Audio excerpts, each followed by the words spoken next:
Hey, dudes and dudettes, ready to dive into another story?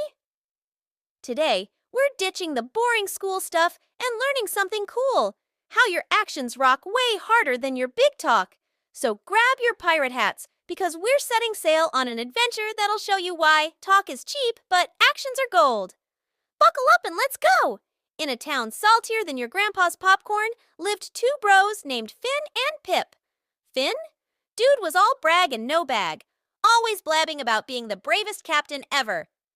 But put him in a puddle and his boots would turn wet. Pip, on the other hand, was quiet as a clam, but tougher than a barnacle. He'd spend all day tinkering with their junky raft, dreaming of real seafaring adventures. One stormy day, the wind went bonkers, snatching their neighbor's kitten and tossing it onto a rocky island across the raging waves. "I'll save Whiskers," Finn declared, chest puffed out like a pufferfish.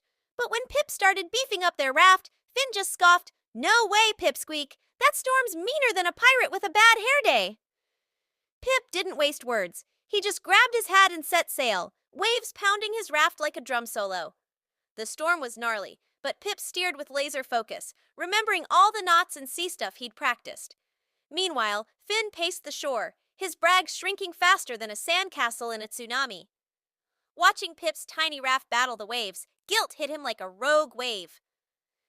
Finally, Pip reached the island and found Whiskers, shivering like a popsicle in a freezer. He scooped up the fluffy furball and navigated back through the storm like a boss. By the time they reached shore, Whiskers was purring like a motorboat, and Pip looked cooler than Captain Cool himself. Finn stood there, speechless as a goldfish. Whiskers jumped into his arms, meowing, "Thanks for nada," in cat language. In that moment, Finn finally understood. Actions speak louder than words. He hugged Pip tight, finally seeing the real captain in his little brother. From that day on, Finn traded his big talk for big deeds. He learned that adventures weren't just bragged about, they were sailed towards, one wave at a time. So, my pirate pals, remember, your actions are your megaphone, shouting your story to the world. Be like Pip, brave and kind, and let your deeds write your own epic chapter in the book of life. And don't forget to hit that subscribe button for more stories that'll show you how your actions truly rock the world.